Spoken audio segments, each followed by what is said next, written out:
Hello, welcome. I'm glad you're here. We are going to talk about next year. Crazy, 26 in 2026. Ta-da. I have struggled with this list and my goals for what I wanted to do in 2026.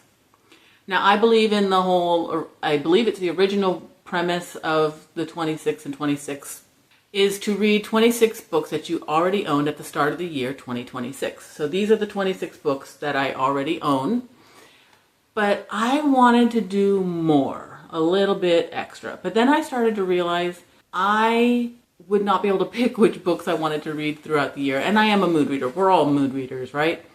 So originally I was going to have 4 different lists, one for middle grade, one for adult, one middle grade library, and one adult library, with young adults sprinkled in on either side.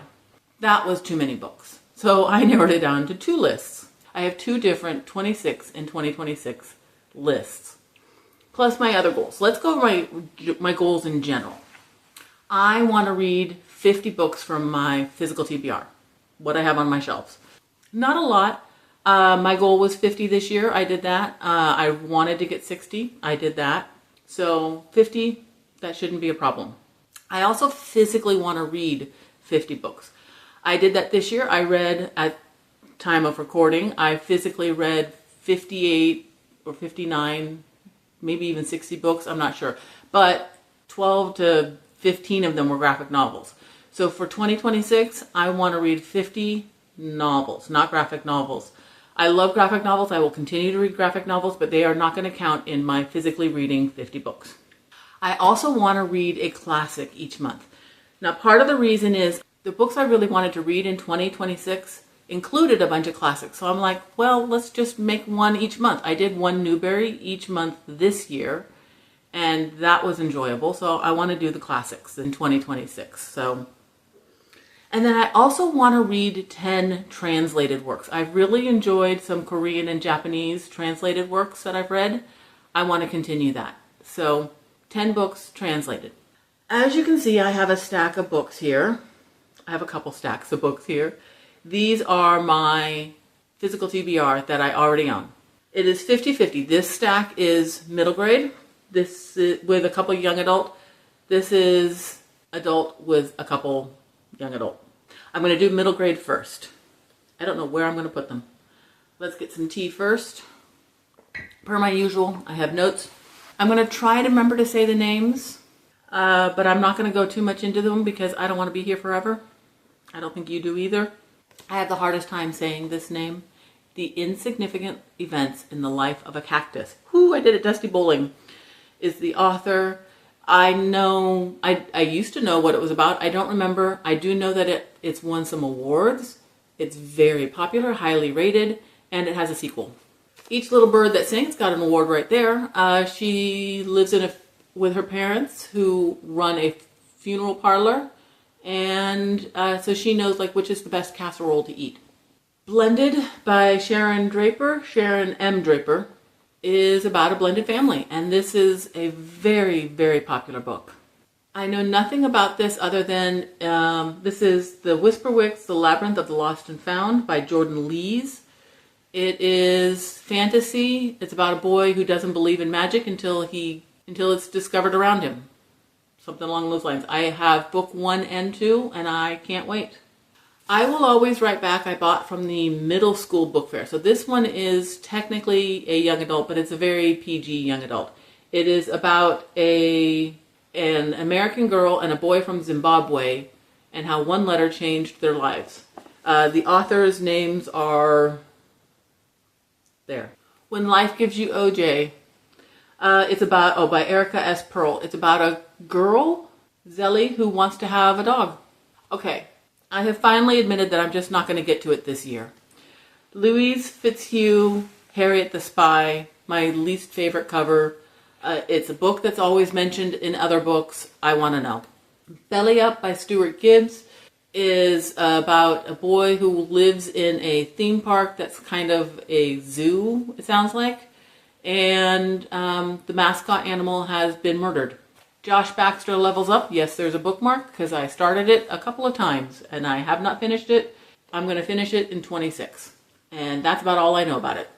Anna James, Chronicle of Weatherwhy, The Age of Enchantment. This book just caught my attention when I had a Barnes & Noble gift card, and I just could not stop thinking about it. I checked it up on Goodreads, and it has high ratings. It sounded good. I just think it's gorgeous. I love the cover and the way the sprayed edges bleed into the page and how it perfectly matches the cover. I used to know what it was about. I don't anymore. Nonfiction. Torpedoed. It's a World War II book about how they were sending the kids from Britain to, I believe, Canada to rescue the kids, make them safe. And of course, the Nazis attacked. And it's true stories. It's got transcripts and photographs and all sorts of stuff. I love nonfiction, particularly World War II. I am not planning on reading this whole book, but I do want to read Golden Compass. I saw the movie, Philip Pullman. I saw the movie ages ago. It looked really good. I liked it, but you could tell that there was stuff you needed to know that they just couldn't get into the movie. So I want to read it. It's been years. I've had this book forever. It's huge. I probably won't read from this book. I think I have a single novel somewhere. If not, I'll get it from the library. But Golden Compass. And then a nondescript. I want to read one of my books that is about dragons. So I pulled this one out as an example. Cornelia Funk, Dragon Rider, would be a great one. And plus, it's a translated book. So I have over a dozen books about dragons.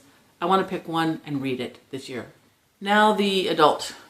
What I didn't mention is that this year, 2026, will be slightly dedicated to my mother. And the reason is a lot of these books are going to remind me of my mother, because I want to read Cheaper by the Dozen and Bells on Their Toes by Frank B. Gilbreth Jr. and Ernestine Gilbreth Carey. I used to watch these movies with my mom.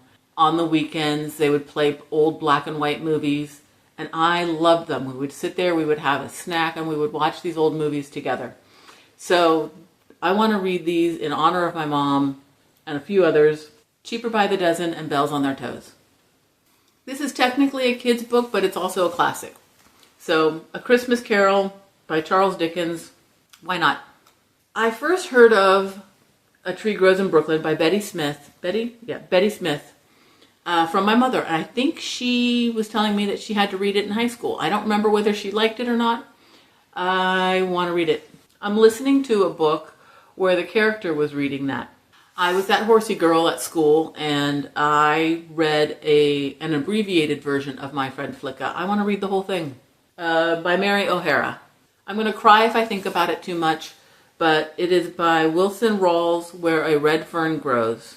I read it twice when I was in elementary school. I want to read it again. I'll cry. I know I will. Caitlin Rozakis, the Grimoire Grammar School Parent Teachers Association. I bought this with my Barnes & Noble gift card because it's described as when Vivian's kindergartner Aria gets bitten by a werewolf, she is rapidly introduced to the hidden community of magical schools.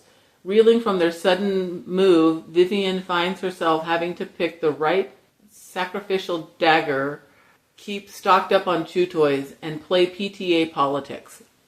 I was on so many different PTAs for so many years. That tickles my funny bone. Daisy Jones and the Six by Taylor Jenkins Reid. I bought this from the library bookshelves. Lisa C. Lady Tan's Circle of Women. And at first I thought, well, it'll be a good book for me to put in a Little Free Library as an exchange. But then I read the back and I'm like, oh, it sounds so good. So our main character is Lady Tan.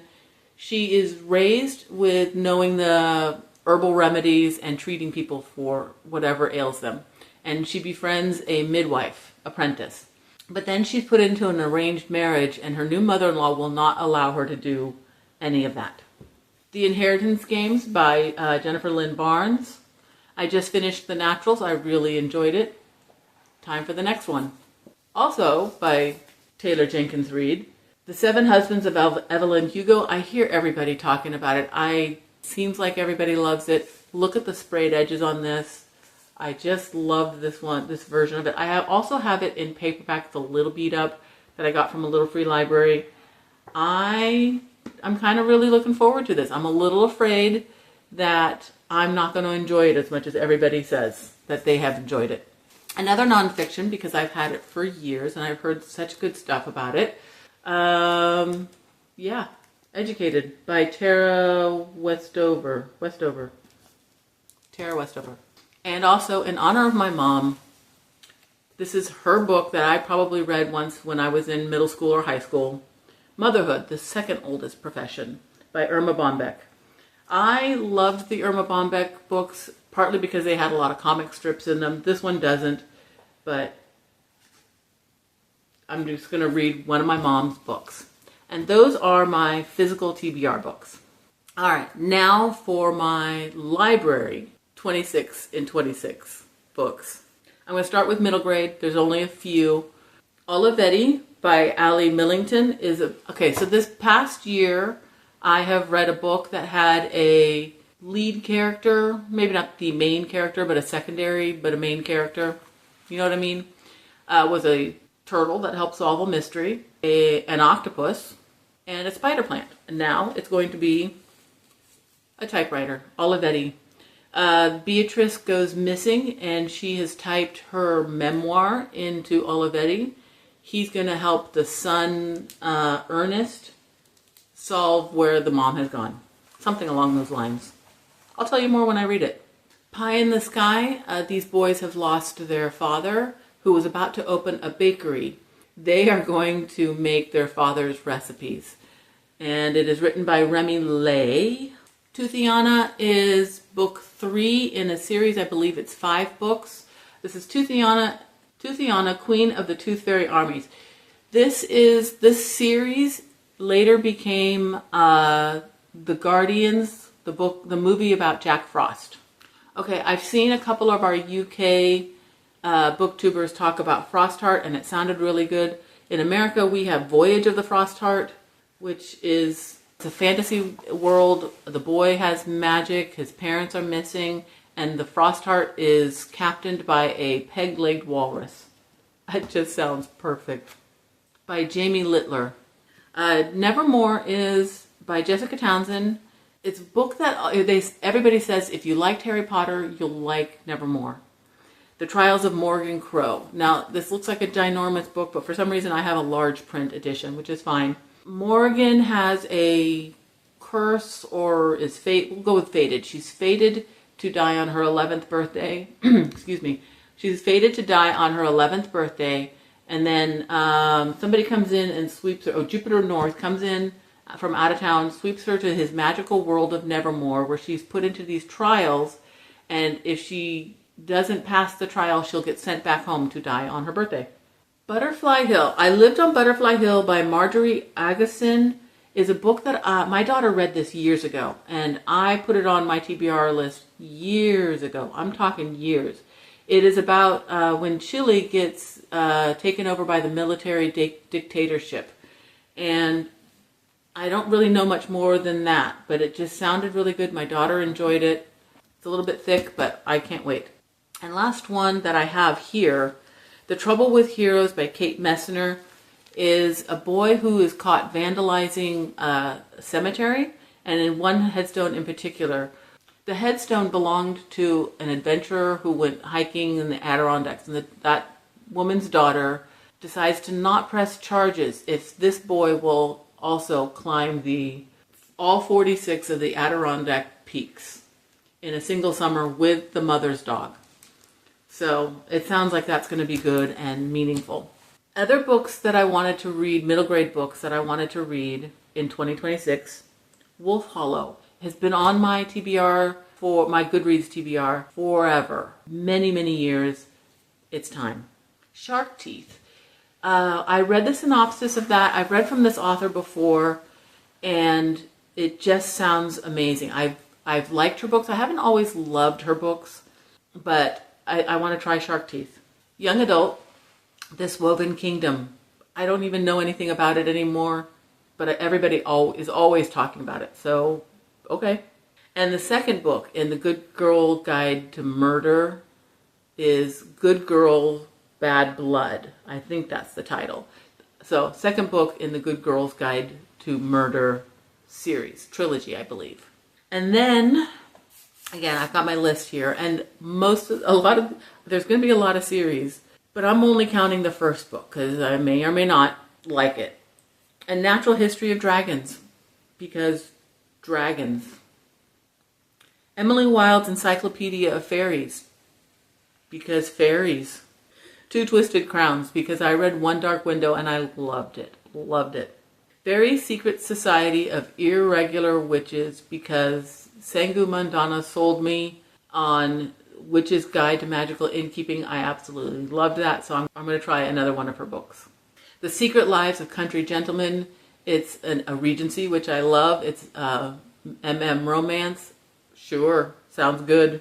Eleanor Oliphant is completely fine because Kalia loves it. The Correspondent, because it was in the Goodreads Choice Awards and it sounded good. The Wedding People, because it won the Goodreads Choice Awards in 24. Raven Scholar, because it's another book that everybody's talking about and I just kind of want to know. It sounds good. Keeper of Magical Things, because it's in the same world as Teller of Small Fortunes, which I absolutely loved that book. Good Dirt, because it sounded good. I heard about it months ago and it really did sound good to me. Five Broken Blades, because I wanted to read it when it first came out. Rose Bargain, because I have given up on trying to read it this year. And a book that I've had from the library a couple of times.